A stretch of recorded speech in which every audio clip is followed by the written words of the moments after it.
Warrior. Eternium Rover is pretty good. Pretty good. Actually, it's pretty great. So this is a dire mole. This is a dire mole, which is just great.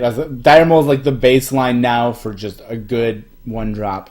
So you have that. You have a relevant tribal tag of mech instead of beast. So that's a point in its favor. And then also you gain like 2 to 4 armor on average. So yeah, this is great. 1 mana, 1/3 relevant tag, gain 2 to 4 armor. Yes, give me that. Omega Assembly. So we talked way earlier, many moons ago, about discovery of mechs in Warrior. Not great. I think if you play this without 10 mana crystals, you're going to be disappointed. But if you get all 3, on average, that should be probably worth 3 mana. Yeah, you're going to get at least 1 dinky thing probably, but you're also going to get like 2 pretty okay things. And honestly, just getting a dinky thing with the okay things just to throw out later is fine. Especially if it has like Rush with Dr. Boom. Yeah, so I think this card's probably pretty good. But you have, like, it's really slow. You have to wait until you have 10 crystals pretty much, or it's complete trash. So it might just be too slow. It might be that the deck doesn't need the value and it's just too slow to do anything. Dynamatic's really cool. This card is like Volcano, but small. Really small. But it's very like a Volcano effect where you can just kind of see what it's going to do. Like, it's pretty easy to add.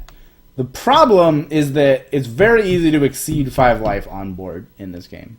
Whereas Volcano, 15 is a big number. 15 clears most stuff. Right? Dynamatic is going to have issues clearing stuff. But you do develop a 3/4. There's no overload. It's a mech. You can discover it, so you're just going to get these periodically, which is cool. It doesn't hurt your other mechs, so it can be like a one-sided board clear, and that also helps the Volcano, or the math of the removal effect, by removing some life from consideration. And it also can work with, like Volcano, with Acolyte of Pain and Patron style effects. You can, play those first and then play this and guarantee maximum triggers. So that's pretty cool. I think it's a cool card. It's not like amazing, but I think it's a pretty reasonable, cool card. Super Collider. I don't know. I don't know how much you can say about this because we haven't seen it really in action.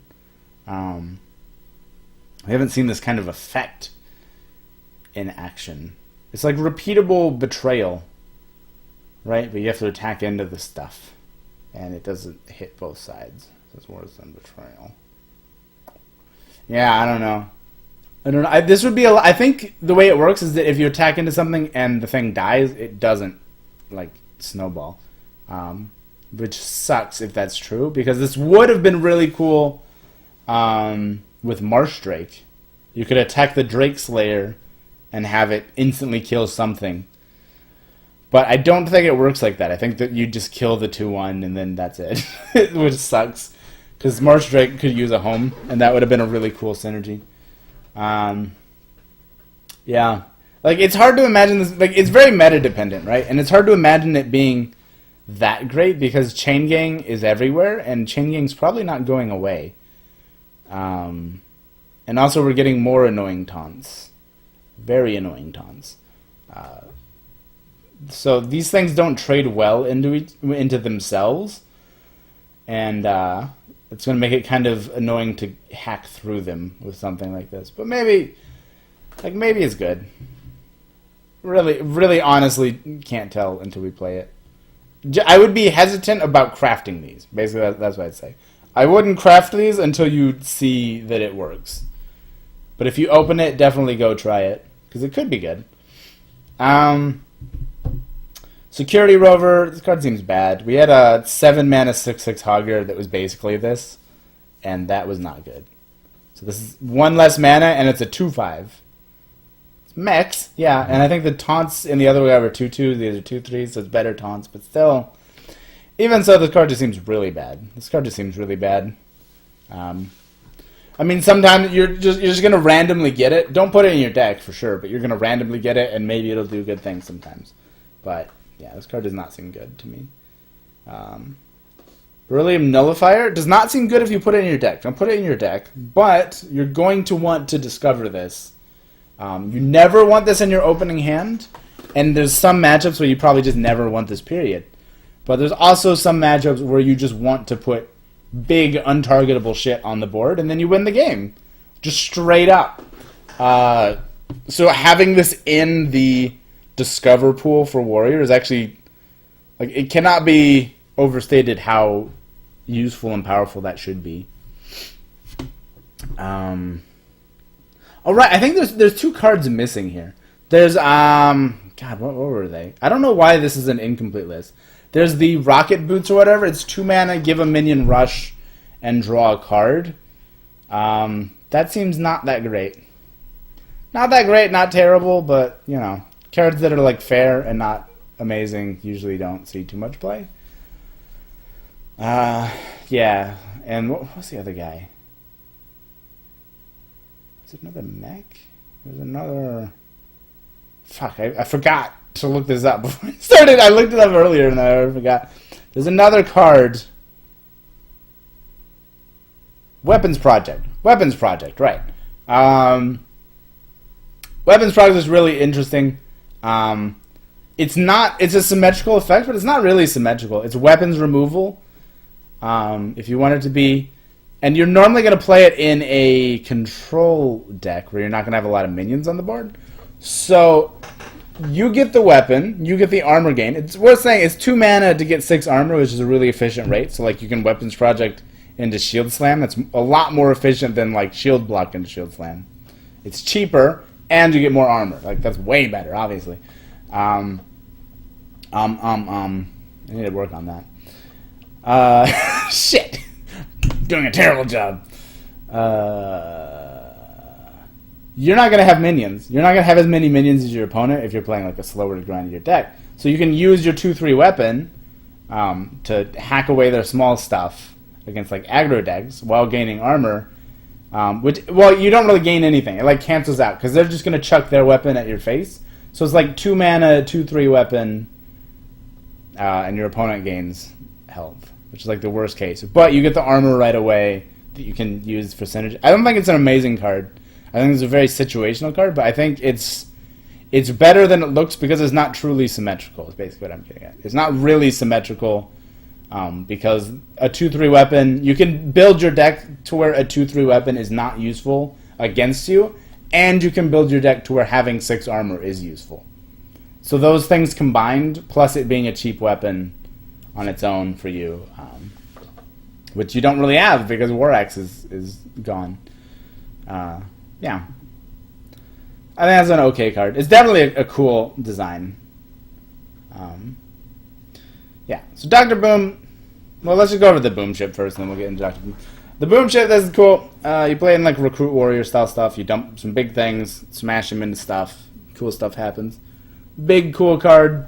I don't know if it's like a deck-defining thing. I don't know if it's going to do anything that impactful in the meta, but, I mean, it's a cool, big, flashy card. All right, Dr. Boom. So, this card is amazing. This card is amazing. And some people have been saying this card's not that great compared to old Death Knights, but I think they're like, if you compare it to, like, Warlock and Anduin and stuff like that. Just, like, Hero Power versus Hero Power Let's Race scenarios. I think they're underestimating a lot of things here. For one, let's just go over everything the card is. For giving your mechs Rush is very powerful. Rush is extremely powerful. Giving it to all your cards is very powerful. All your mechs, not all your cards, but you're probably going to play a decent number of mechs. And you're going to be discovering them off of the hero power, of course. You're also gaining 7 armor instead of 5. I mean, it's a small advantage, but it is there. It's cheaper than most hero cards, which is an advantage. It's going to come down sooner, potentially, and get to work. The hero power is very chaotic. Very chaotic, I will give you that. But all of the modes except for the Kaboom are pretty great. Summoning 3/1/1s with Rush, you can just pick away your opponent's stuff, or you just have them sit there and chip away at your opponent's face over time until they have worthwhile trades. Just dealing 3 damage for 2 mana is great. Gaining 7 armor is great. Dealing 1 damage to everything, not great, but also not terrible. Like, it's not the worst thing. Like, that's your worst thing, but it's obviously not the worst thing it could be. Like, that's pretty okay. If that was just your hero power, you'd be happy, probably. It's like Mage Ping on crack. It's just ping all the things. And then Delivery Drone, discovering a mech. So you're going to get Delivery Drone not super often, but not super rarely. But when you get it, it's pretty powerful. Like, I think the only hero card that can really measure up to this in terms of pure long-term value is Rexxar. Rexxar is just the king of grinding shit out. The card is just completely insane. If you transition into Deathstalker Rexxar and you're not dead, you just win against control opponents. Like, you just fucking win. Unless it's like a combo deck, of course, like Shadowwalk or something. That's just because you're playing big stuff every turn. So there's the way normal Hearthstone works is that you have a limited number of real threats, and your opponent has a limited number of removal. And so you play stuff, and they remove it, and you go back and forth until something sticks, and then they die. Or you run out of stuff to play, and then you die. Right? These hero powers that just keep generating stuff. It doesn't really matter what the stuff is, just stuff on the board completely breaks that system, right? Because now there's just not enough removal to remove the stuff. So it's much easier to develop a overwhelming board advantage and just start them in the face. So even if you're not discovering a mech every turn, and even if the mechs you're discovering aren't consistently super powerful, just playing something additional every few turns and playing out these 1/1s every few turns, just having stuff out there. There's a lot of value in the attrition aspect of that really shouldn't be dismissed. So I don't think this is like the best card that's ever existed. I hope it's strong enough to bring Control Warrior back, because I've kind of missed that. But